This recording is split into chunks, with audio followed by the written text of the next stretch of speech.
Anna had always loved the quiet solitude of her family's old farmhouse. Nestled deep in the countryside, it was a place that felt disconnected from the chaos of modern life. After her mother's passing, she inherited the property, determined to keep it in the family.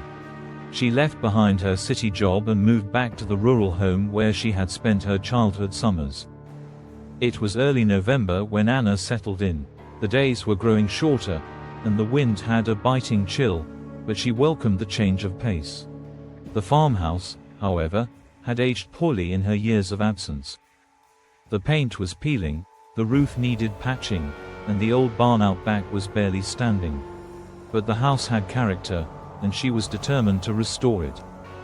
One night, as she was unpacking boxes in the attic, she stumbled upon an old journal tucked away in a corner. Its leather cover was cracked with age, and the pages inside were yellowed and brittle. Curiosity piqued, Anna flipped through the pages. The journal belonged to her great-grandfather, someone she knew very little about. His entries were mostly mundane, details about crops, livestock, and the changing weather. But towards the end, the tone of his writing shifted. The last few entries were strange, filled with paranoid scribblings about something beneath the earth. It stirs at night. The ground trembles beneath my feet. It watches, it waits. Anna couldn't help but laugh nervously. Just the ramblings of an old man, she thought, brushing it off. But as she read further, her great-grandfather's warnings became more frantic. He wrote about a cellar he had sealed off, warning that it should never be opened. The entries stopped abruptly after that, leaving her with more questions than answers. Shrugging it off as the imagination of a man who had lived in isolation, Anna put the journal aside. But that night, as she lay in bed, she couldn't shake the unease that had settled in her chest. The wind howled outside, rattling the old windows, and she could have sworn she felt a faint vibration beneath the floorboards. The following morning, Anna decided to explore the property. The old barn loomed in the distance, a dark silhouette against the overcast sky. She hadn't been inside it in years, and something about it always gave her the creeps. But she was determined to face her fears, so she grabbed a flashlight and headed out. The barn door groaned in protest as she pushed it open. Dust motes swirled in the air, illuminated by the pale light filtering through the cracks in the walls. As she moved deeper into the barn, she noticed something strange. The floor in the back corner was different. Unlike the rest of the dirt-covered ground, there was a section made of old wooden planks. Anna knelt down, brushing away years of accumulated dirt. The planks were nailed down, but there was a faint seam around them. Her heart raced as she realized it wasn't just part of the floor, it was a trapdoor. Remembering her great-grandfather's journal, she hesitated. His words echoed in her mind, the cellar must remain sealed.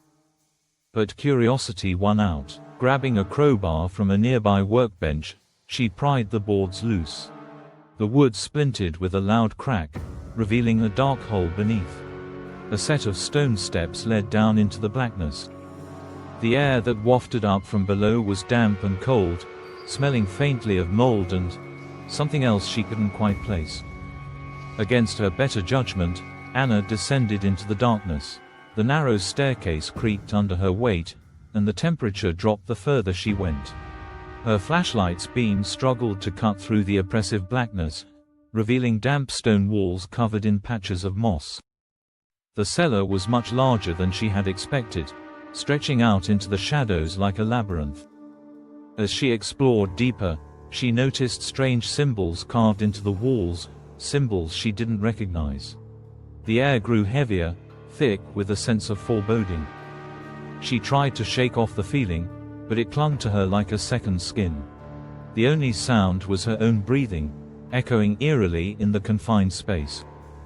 Then, she heard it, a soft shuffling noise, like something dragging across the ground.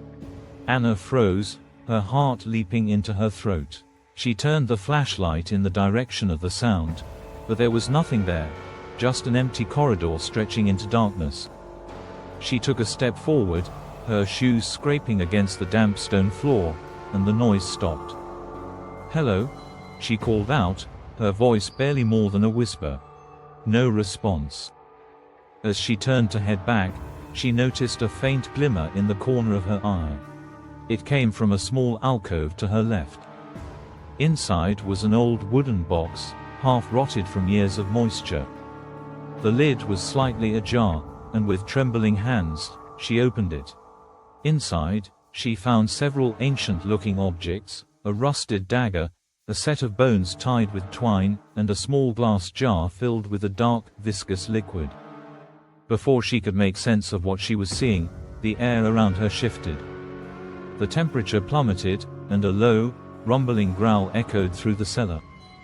It was as if the walls themselves were alive, vibrating with some unseen force. The flashlight flickered, then went out completely, plunging her into darkness. Panic surged through her. She scrambled to turn the flashlight back on, her fingers trembling, but it refused to work. The growling grew louder, now accompanied by a scraping sound, like claws on stone. She could feel it. Something was moving in the dark, something that shouldn't exist. Her instincts screamed at her to run, but the darkness was disorienting. She stumbled back the way she came, her breaths coming in ragged gasps. The growling was closer now, almost right behind her. She could feel a cold, wet breath on the back of her neck, the air heavy with the stench of decay. In her panic, she tripped over a loose stone and fell hard, the impact knocking the breath out of her. As she struggled to get up, she felt it, a cold hand wrapping around her ankle, its grip like iron. She kicked frantically, her screams swallowed by the darkness. Somehow, she managed to break free, scrambling up the stairs as whatever was in the cellar let out an inhuman shriek that shook the walls. Bursting out of the trapdoor, she slammed it shut and threw the heavy wooden planks back into place. The entire barn seemed to vibrate as the thing below pounded against the door, but it held. Panting and covered in sweat, Anna backed away, her eyes wide with terror. For the rest of the night, she stayed in the farmhouse, her heart racing at every creak and groan the old housemaid. The whispers from her great-grandfather's journal now made horrible sense. Whatever he had sealed away down there was not meant to be disturbed. By morning, she had made up her mind. She packed a few belongings, locked the farmhouse, and drove away without looking back. The property would remain abandoned once more, just as it should have been all along. But even as she sped down the dirt road, she couldn't shake the feeling that something had followed her. Every now and then, she would glance in her rearview mirror, half expecting to see a shadowy figure lurking in the backseat.